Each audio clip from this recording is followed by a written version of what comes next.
During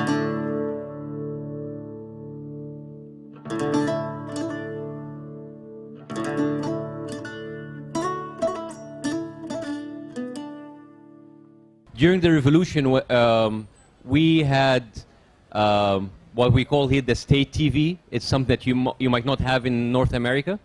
And if you can imagine what was happening in the revolution, we were down in the square, down in Tahrir, and we're just like standing our grounds. And you come back home and you watch TV, and it's like 24 hours Fox News.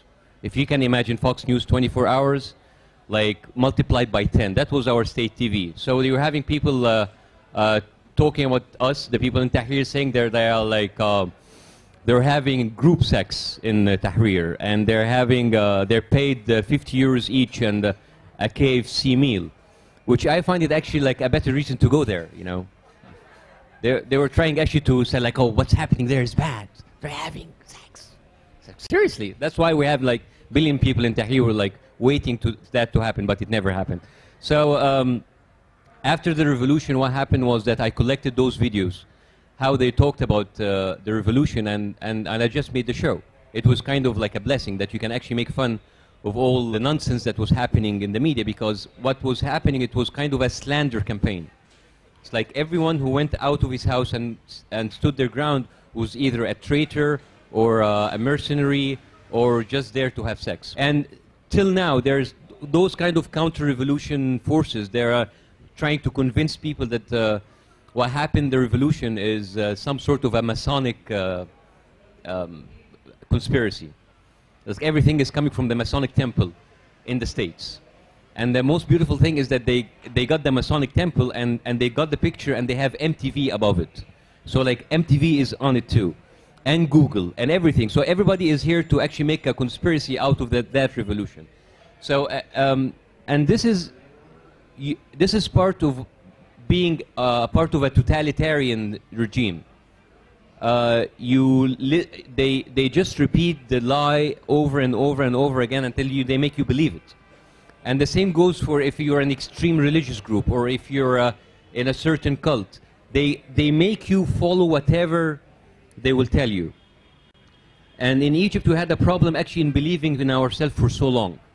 So that's why when something amazing that this revolution happened, that kind of overthrown a dictator in 18 days by just like chanting and carrying signs in Tahrir, they said like, oh, you know, Egyptians are, they don't have it in them. So they started to make all these stories about plots and conspiracies and how come Israel and Hamas and Hezbollah are together actually like sponsoring this revolution. It's kind of, it's very difficult actually to imagine that. So what happened, we started the show and we're trying to actually to pinpoint and kind of be like a watchdog for whatever nonsense is happening in the media. And it's very difficult to convey this comedy like across the borders, because each culture doesn't just have its own language.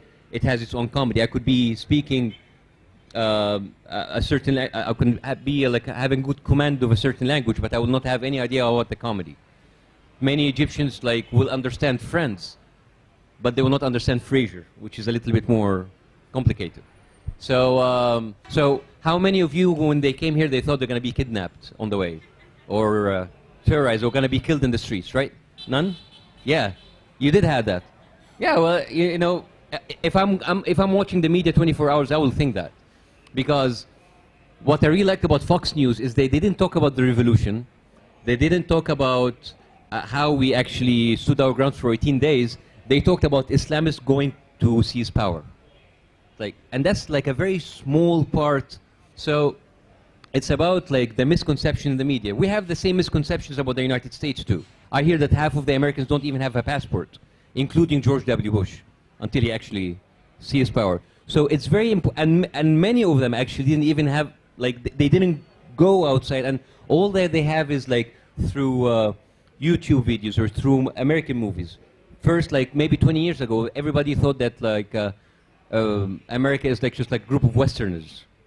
Like now, 10 years ago, they thought like, all right, SUV, like Law and Order came, so like, oh, there's a lot of crime. All of this misconception comes from the fact that we don't listen to each other. We don't actually make an effort to reach and extend and try to understand the different cultures. For example, do you like the traffic here? It's amazing, right? So there's this guy who's like 60 years old, and he was like crossing like 4 lanes of cars, speeding cars, and he was just like going.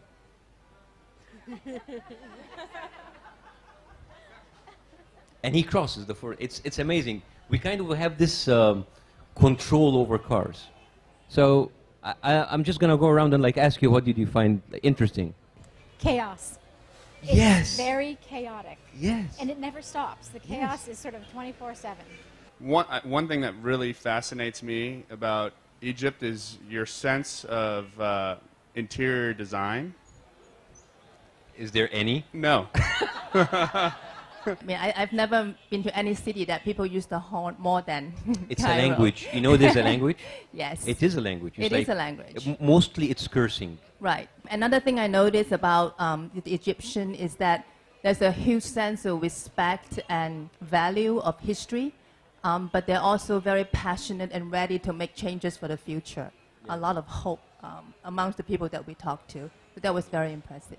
The thing that struck me the most is how engaging the Egyptians are, how welcoming they've been, and how happy they are to share their culture with us and their history and their knowledge of their history. I mean, it actually puts Americans to shame, because the fact that Egyptians know for centuries and centuries about their culture and history, and we know very little. Just the little kids that suffer. We have like really big history books. Yeah. That's the downfall of it. I'm sure. Yeah. I'm sure. It's been impressive and amazing how everybody's dealing with this uncertainty. You know, you had your revolution. Nobody knows what's going to happen. Nobody knows who's going to be in parliament, who's going to be the president, when the elections are going to be. And there's some dark clouds out there that things may not go as well as everybody hopes, and yet everybody seems to think that it'll take care of itself and you'll end up with something better, and generally have a very positive attitude, and I think that's a wonderful attribute for the people to have. So I've been impressed with that. An interesting observation was last night I actually met Egyptians that use their mobile phone more than my teenagers. We were at dinner there, and between the 3 people, they probably had about 62 calls that they all answered while we were, engaged in conversation with them, and it just was a normal part of kind of how they went about their life. So I appreciate that they didn't put anything on pause for us. Yeah, thank you. Thank you. What I am impressed with and what I see and what I've read on is your dedication to family life. And I appreciate the passion of these people that are trying to solve problems such as sexual harassment, such as discrimination, and give equality to all of the people. And certainly they've got an uphill climb. She does, the sexual harassment thing, there's an uphill climb to it. But they have the dedication and the fortitude and the tenacity to, I believe, succeed in this. Your future here and our future in the United States is the children and education, because without education, you are doomed, and so are we. We have to be an informed people. And I guess that being said, what I've seen in your country, the people I've met, I love it. Thank you. Thank you.